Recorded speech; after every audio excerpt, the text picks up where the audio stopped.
Huffington Post is here with Navid Negahban. Welcome to Washington, D.C., Abu Nazir. Thank you. Thanks for having me here. And tell us about your trip to Washington. Are you visiting friends? Are you out at the CIA? Are you scouting for the next season? No, it was fantastic. I came to DC because I have a niece who lives here, and actually I met Mark at the Golden Globe, and then Mark brought me here, and right now we are at Cafe Milano, and Franco was so kind to us and treated us to a wonderful dinner.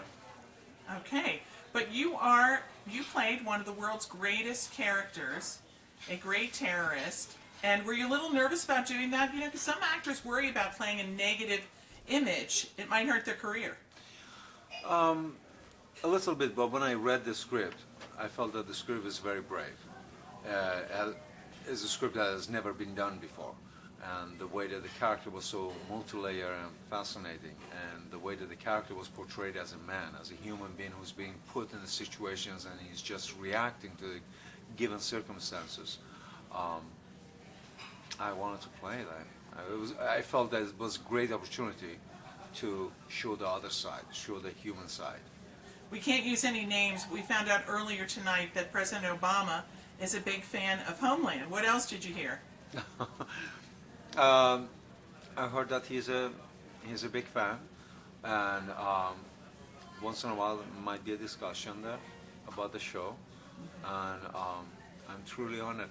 I'll put it this way: about 28 years ago, my dad told me, "You're gonna be back in 6 months." When I left Iran, it's been 28 years, and I'm sitting here in D.C. with a group of people, a fantastic group of people. Well, I learned a lot from them just by sitting and talking to them, so I'm grateful. Well, before you were in Homeland, you were in one of the terrific films that told the story of Iran. Would you tell us a little bit about that? You were talking about the stoning of Soraya M. The stoning of Soraya M was inspired by a true story, true events that happened early 80s in one of the villages in Iran. And it was about a woman who was falsely accused and stoned to death. And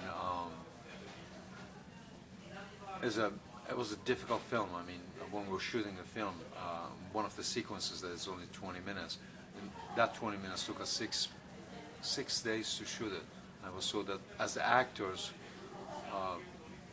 with Mujan Marno, who was playing my wife, and I was playing the husband, we both break down, and we had to stop shooting and we had to come out. So it was a very powerful film. It is very difficult to watch it, but just know that it was as difficult for us to shoot it. Well, but as an Iranian actor, weren't you taking a risk? Can you go back to Iran? Right now I'm not, I'm still waiting for my invitation to go to Iran. But it was said, or it was written, that Navid Negahban is making movies against Iran or Islam, but truly, I wasn't making movies, or I wasn't part of the movie against Iran or against Islam. It was a movie that was portraying someone who is abusing Islamic laws to take advantage of other people. So it was just about abuse, and I hope by exposing it, we can stop the abuse, and that's the best way to go about it. Let me take you back to Homeland. What was it like on the set? There was some torture, there was lots of emotion, and lots of running around and lots of shooting.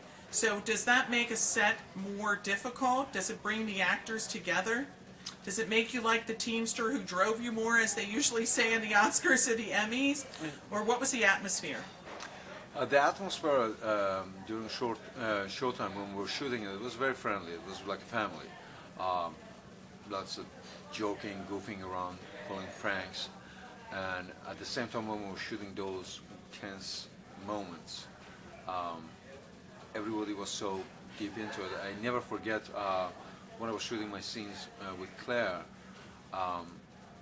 after she was done delivering the scene or finishing the scene, I touched her shoulder and she was still tense, and her shoulder was still shaking.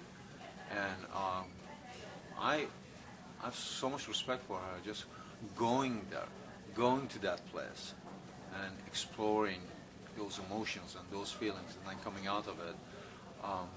I understand what she was going through, and I have lots of respect for her, and I enjoy to work with all of them. Well, we don't want to spoil it for those who haven't seen the entire season this year, and I know you can't give us a little sense of next year, but did you know it was coming? I knew it. I knew it. I knew about it when the premiere started, and actually it was very funny. I don't know. We were at the premiere, and Alex Gonza was standing there, and then I went to Alex, and I got a sense, I got a feel that people are kind of avoiding me in a way. People who they would hang out, and I went up to Alex and I put my hand on his shoulder and I said, "So Alex, tell me, you have to look for another job for next season?" He turned and said, "Who told you that?" I said, "You just told me that." You just told me that. And he said, "Yeah, I'm so sorry. I wanted to call you. I wanted to tell you. I didn't know how, but you knew us. This is for a show. It's gonna make it a better show." And when he told me the journey of the character and what's gonna happen, I thought that was the best way to go. There was no other way. And Now, I know there's an election coming up in Iran. Do you want to give us any comment on that? I know that the election is coming up, and I'm still trying to gather more information. All I know is that is a difficult situation for some of the journalists, some of our filmmakers, to say what they want to say, and this is all what I've heard. So it's not firsthand; it's what I heard. I'm still trying to figure out what's going on. Now, I know you're living in Los Angeles. When will we see you next on screen? And will you be a good guy or a bad guy? Actually, I will be on the 8th, on February 8th. I'm going to be on CBS on CSI New York, which is a crossover. So if you want to watch it, you better watch the CSI on February 6th, because the story starts in Vegas and then it goes to New York. So enjoy the show. It's going to be good. I don't want to tell you anything about the character because then I'm giving away who the character is, but let me put it this way, you're in for a treat. Well, we look forward to it. I have to say something. I work with people. I felt so privileged being on that set and working with people that their work inspired me. And it was a pleasure. It was a pleasure being on the set.